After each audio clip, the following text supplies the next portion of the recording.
Thanks again for the opportunity to speak. My name is Jo Rodda. I'm a consultant older adult psychiatrist in the Kent-wide Mental Health Trust, Kent and Medway NHS and Social Care Partnership Trust, and I'm also the mental health lead at KMMS. I'm delighted to be giving this talk jointly with Professor Sukhi Shergill, who is Professor of Psychiatry at KMMS and Director of Research and Innovation at KMPT. He's also Professor of Psychiatry at King's College London and recently moved to our area from the IOP, from the Institute of Psychiatry. What we're going to talk about today is really using KMPT, using a collaboration between KMPT and KMMS as an example of how we can advance teaching and research through collaboration. So clearly, KMMS is a new entity, it's a new medical school. And in order to thrive and survive in the ecosystem that it has just changed dramatically in our local area, we'll need to collaborate with NHS and academic organisations, both locally and nationally. The core business of KMMS is teaching and research, and that's the remit of both Sukhi and myself. And so we're going to talk a little bit about KMMS and KMPT as an example of this. So KMMS is now in year 2, so it's really early days. So we're going to talk a little bit about what we've done so far, but also be a little bit aspirational and think about the things that we're planning and hoping to do in the future. We're really lucky to be here amongst so many experienced clinicians and academics, and we're really looking for ideas as much as here to talk, ideas about how we can improve the way that we collaborate and ultimately improve the experience of our students, the patients, clinicians and academics. I think one thing that's worth mentioning that I quite often forget is that KMMS is the centre of a lot of our professional worlds.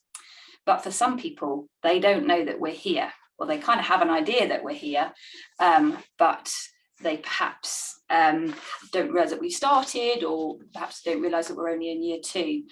So one of the things that we must do is make sure that everybody knows that we're here and that we're really keen to collaborate with other organisations in the county and indeed the country.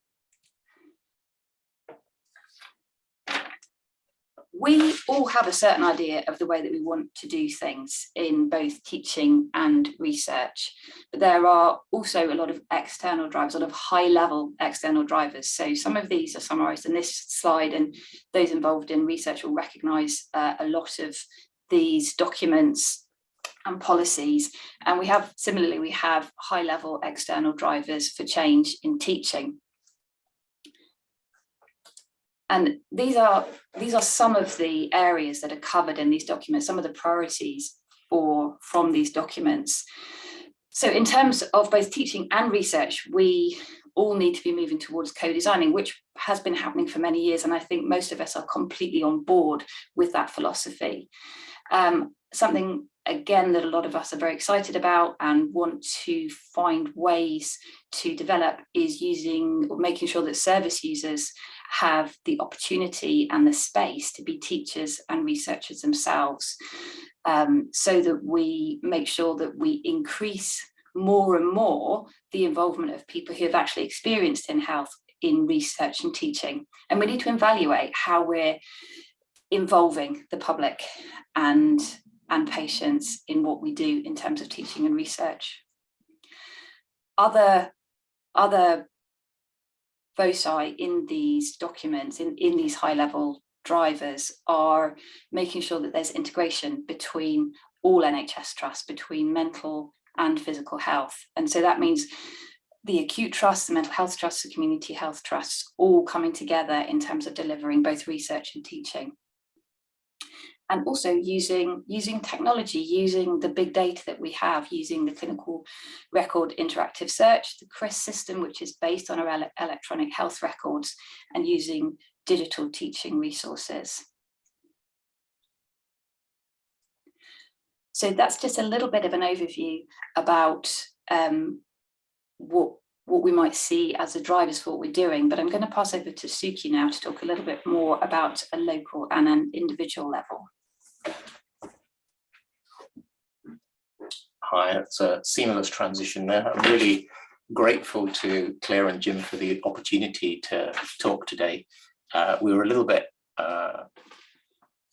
unsure about what we should talk about, given the fact we're in the very early stages of what we're trying to do. But one of the things that I've been charged with doing is really seeing how we can integrate research and into our teaching, but particularly to see how we can get that going in terms of a brand new medical school, where the focus of it for the last 2-3 years has really been on making sure that we are delivering on our teaching in a very comprehensive and robust way. So in a way, lots of people feel that the research element of academic work is something that will be dealt with later. But I kind of think you can't really have a teaching environment of any quality which doesn't believe in generating knowledge or evaluating the processes that it's looking at. So I'm going to take a little bit of liberty in terms of talking a little bit more about research as well as teaching. So one of the key things is about how do you encourage our medical students, how do we encourage our trainees, particularly to start doing academic work. And I think anybody who's familiar with that will see that the kind of adage is that it's better to do it and then talk about it kind of after you've done that. I think there's an issue with new kind of startups like the medical school, where you really, one of your foci is about trying to build capacity across the kind of academic space, which is looking at kind of both the research and the teaching, but also that we are not primarily just focused on developing teachers and researchers just in medicine, but we see that as a broader kind of health offering, which might include nursing and social and behavioral sciences and so on. And if you're in the business of building a kind of capacity, one of the things that you need to accept is that you need a group of people to do that. So both the universities and the teaching hospital trusts need to see kind of growth in their health research and their teaching portfolios as something that goes together and that both benefit from. And I think we're very fortunate in both the kind of BSMS environment, but particularly also with KMMS, that's already in place for us when we've kind of started. And the thing which is a little bit more difficult to do, I think, in some respects, is this kind of cross-fertilization between the clinicians who are working in the NHS trust and researchers who may be focused more in the universities, at least until the medical school starts developing its own kind of cadre of academics and kind of early medical students who are interested in doing research. And so some of the focus of today is really about how do you encourage folk in this kind of early career mentoring, and for the folk who are doing clinical work, how do we incentivize them heading towards more senior kind of academic roles? One of the things that's often neglected, I think, in that conversation is that we have a kind of large commercial or industrial imperative across the country and in Kent. And one of the things that you are always keen at looking at is to say, what strengths do we have across Kent that we might be able to leverage? So we already know that we have the two universities at Kent and Canterbury Christchurch, but we also have quite a lot of academic, particularly research orientated folk based at the kind of at the science parks and also at the Kent Medical Campus. And we're keen that, because we're a new medical school, that we are kind of encouraging folk from this commercial space to come and work with us and offer a variety of experience for our students, but particularly also for our junior clinicians. I think one of the things that's become very, very clear over the last few years, if anything, COVID has only enhanced that, is that this kind of idea of separating out different aspects of illness is not really a very fruitful way of undertaking research or teaching. And so that any illness, regardless of whether it's a physical illness or a mental illness, is a mixture of something that impacts body and mind. And these kind of biopsychosocial models and very patient-centered approaches are really crucial to understanding and approaching our research and our teaching. And in fact, I think that the more and more when you look at research and teaching, this kind of multidisciplinary space is where the magic really happens. Continuing on our strengths, I think I'm just going to use the KMPT, which is a Kent-wide mental health trust. We also have 4 acute trusts within Kent, and we also have a community trust, which works across all of those areas. But the KMPT NHS Trust provides service for the entire county. And one of the things that I just want you to pick up is that it's currently running at around 20% vacancy rate. So there's a lot of pressure on the system, and individual trusts within that are also often in some minor financial deficit. So when you're dealing with clinicians in the service, whether it's for research or for teaching, you're dealing with a system that's under pressure. So we can have a kind of theoretical position about how we should approach things, but where the rubber meets the road, you need to be aware of what the reality of the contact that you're having with folk and how you're going to manage that very explicitly upfront in terms of how you present things. I think the clear thing is that enhancing research and teaching offers value for patients. I think that's something which the trusts, which the universities, which the medical school are very, very clear as their priority. And that's, I think, is the lever for making sure that in a system under pressure, that everything we do is with that kind of patient focus in mind. So while we may be focused on our teaching and our students, but actually the purpose of training those students is that they can provide a service that we can be proud of for the patients that we see. I think I've covered the rest of that reasonably clearly. The other kind of strengths are we have 2 universities within our patch with relatively discrete areas of strength, one with a lot of expertise in training, including clinical training in psychology, plus a lot of work in allied health professionals. And we have the University of Kent, which has got a slightly more traditional kind of strength in humanities and bioscience and psychology, all of which we propose to leverage for the training of our students, but also to try and interact with our clinical trainees.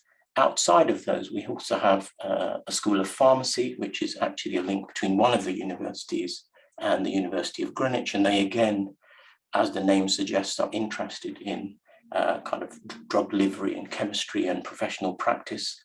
And we have the Kent, Surrey, Sussex collaboratives around offering services funded by the NIHR around research design and the applied research collaboration, which is really largely in the business of implementation. And plus we have delivery mechanisms such as the Clinical Research Network. One of the questions that more junior folk ask is like, what is the value in doing research and or teaching, given the fact that actually my day job is providing services to patients? Is that not enough? Like, why would I get involved in these kind of things? And I think, again, if you look at the experience of folk who are doing research and teaching, they are learning a lot of extra skills, which are a little bit more difficult to articulate, but very clear to see. So when you're inviting people for interview and you're looking at the skills that they have in the work that they've done, whether it's in teaching or in research, you can see all of these skills at work. And you can see that this is a person who's kind of rounded and somebody who understands the realities of working in a kind of in a healthcare environment. And one of the things that I'm particularly very keen on kind of advocating for both our junior trainees and the medical students is really about the value of opportunity. So how do you progress in both research or teaching? Actually, the bulk of it is about taking the opportunities that are offered. And if you can take the opportunities that are on offer, whether it's for research or teaching, then you'll actually find the kind of progression that most people are looking for. Okay, I'm going to hand over back to Jo. Thanks very much, Sukhi. I'm just going to move something on my screen so I can hopefully see things a bit more clearly. There we go. Thanks very much. So Sukhi's spoken about a slightly high level research, and I'm going to speak a little bit now about students and research. So obviously KMMS is based on the Brighton curriculum. So in both schools, research has a high priority, and it's included in the curriculum from early on. I'm going to talk a little bit about a recent survey of medical students in Australia, who looked at a large number of students to find out a little bit about what research they'd been involved in. And I think more interestingly, what were their attitudes towards that research? So of the 363 respondents, just over half hadn't been involved in any research.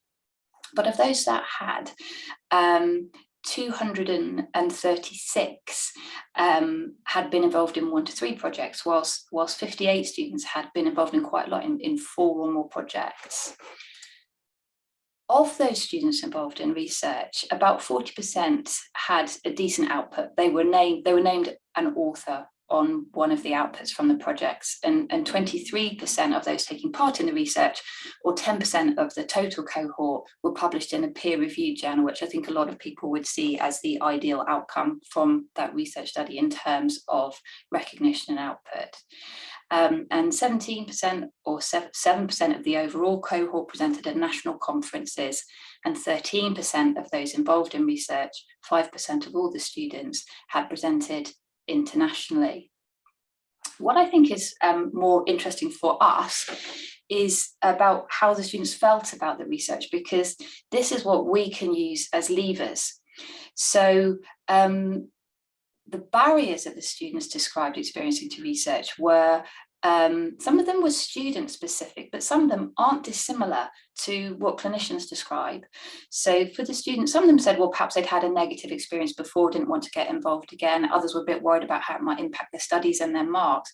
But the things that were similar to clinicians were just not knowing how to get started and the time constraints. And so that is something that we can do something about.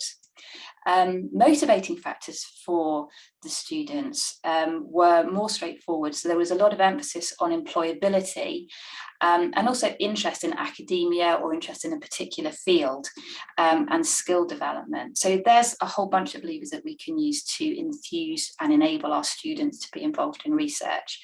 And then of course there's the fact that there is space for them to be involved in research. So research features throughout the KMMS curriculum from very early on, and there's a 60 credit individual research project in year 4.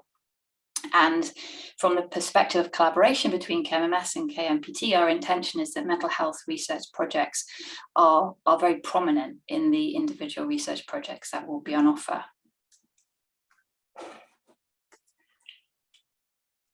I'm going to move on to talk a little bit more about the KMMS vision for mental health teaching with respect to KMPT, and this is something that I've been working on a great deal lately.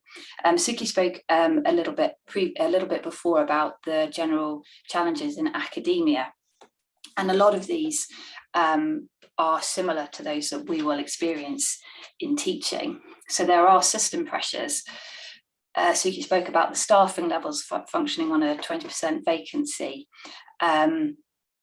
And what I've done recently is I've emailed every consultant personally in KMPT to let them know a little bit about what's happening with the upcoming year 3 mental health placements, and invite them to meet one-to-one to talk about how they might like to be involved or contribute or find out a little bit more. And in the response to those emails, both the individual and the system pressures came across. So some people wrote back and said, oh my goodness, this is like the best email that I've had all week. I'm so excited that you emailed me and we've met up straight away. And that wasn't the majority of emails, but it was a pleasing minority of emails. Other people wrote back and said they were really, really interested, but they just couldn't see themselves having time to be involved in teaching. A small group wrote back a one-liner saying, I'm busy. And some didn't respond at all. So I'll continue to pursue those. And perhaps the people to talk to the most are the people that said, I'd like to be involved, but I'm too busy. So why is it that people feel they can't be involved? Staffing levels. We also need to build a culture where teaching is seen as core business. If it's not seen as core business, people won't prioritise it. If we can build, we need to build a critical mass of teachers, because then it will become sustainable in and of itself. There's competition for clinical placements from other medical schools, from other disciplines, and that's always going to be a challenge. And then there's the issue of financial transparency. People know that money's coming in, but they're not quite sure where it's going. They're not quite sure what it's being spent on. So they see themselves delivering teaching, but they're not necessarily seeing the money flowing through to them. And what are the incentives for clinical teachers? People might respond and say, well, my job plan's already really full. Why would I take on more work? And some people simply don't see teaching as their role. But with all of these challenges, I would say, come a whole bunch of opportunities. And I think this is where it gets really exciting, because none of these things is insurmountable. So I'm finding the work that we're doing now, this year 3 mental health placement is going to be amazing. We're going to have these students in KMPT 1 day a week in parallel with their medical and surgical placement. So this is really putting mental health high up on the priorities, helping students to understand that mental health is everyday business, not just a brief period of their training. And so we need to grab this opportunity for collaboration. So we're working with the clinicians and working with the leadership to make sure we're very visible, going to whatever meetings we can, as I said, contacting every single consultant in the trust and attending meetings with engaging other disciplines as well. Working out what are the facilitators, what's helping people to get engaged, what's stopping them from getting engaged, creating communities of teachers so that teachers can support each other and really work synergistically and see teaching as the amazing thing that it is, that will enhance their professional lives and also support retention. So maybe one day those vacancies won't be such an issue. The trust leadership is committed to creating an education-friendly culture, and there are things we can do in terms of funding sessions, creating job plans, and we can incentivize people as well. So Chris has spoken in other talks about creating honorary academic roles and potentially a clinical lectureship role, which is more attainable than lecturer and senior lecturer posts, for which there are really quite strict requirements, and using funding where we can to support teaching becoming core business in the trust, whether that's in paying individuals or supporting the structures around it. So overall, I hope I've got across that I'm really excited about this collaboration of teaching between KMMS and KMPT. And on that very positive note, I'm going to hand back to Sukhi to talk at a slightly more global level about academic strategy and philosophy.